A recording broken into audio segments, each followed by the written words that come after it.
Welcome back to my YouTube channel Ammu's world. ನಾನು ಈ ದಿನ ನಿಮಗೆ ಮನೆಯಲ್ಲೇ ತಯಾರಿಸಿದ ಮನೆಯ ಮದ್ದು ತೋರಿಸುತ್ತಿದ್ದೇನೆ.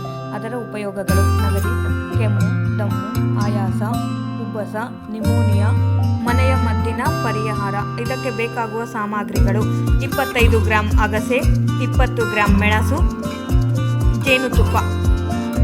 ಮಾಡುವ ವಿಧಾನ: ಮೊದಲಿಗೆ ಅಗಸೆಯನ್ನು ತೆಗೆದುಕೊಂಡು ಬಾಣಲೆಗೆ ಹಾಕಿ ಚೆನ್ನಾಗಿ 2 ನಿಮಿಷ ಹುರಿದುಕೊಳ್ಳಬೇಕು.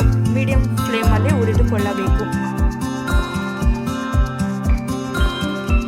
ಚೆನ್ನಾಗಿ ಕೆಂಪಗೆ ಆಗುವ ತನಕ ಹುರಿದುಕೊಳ್ಳಿ.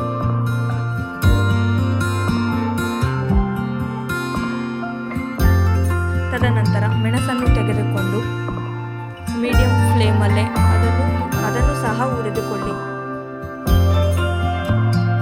2 ನಿಮಿಷ ಚೆನ್ನಾಗಿ ಕೈ ಆಡಿಸಿ ಹುರಿದುಕೊಳ್ಳಿ. ತದನಂತರ ಎರಡನ್ನು ಬೇರೆ ಬೇರೆ ಇಟ್ಟುಕೊಂಡು ಮೊದಲಿಗೆ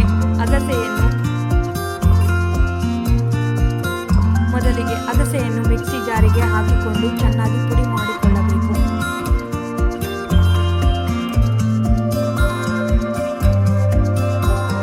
ತದನಂತರ ಮೆಣಸನ್ನು ಸೇರಿಸಿ ಅದನ್ನು ಸಹ ಪುಡಿ ಮಾಡಿಕೊಳ್ಳಿ.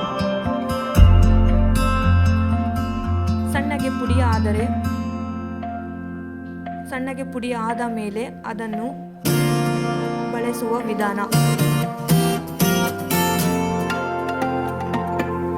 1 ಟೀ ಚಮಚ ಅಗಸೆ ಪುಡಿ, ಅರ್ಧ ಟೀ ಚಮಚ ಮೆಣಸಿನ ಪುಡಿ, 5 ml ಜೇನುತುಪ್ಪವನ್ನು ಸೇರಿಸಿ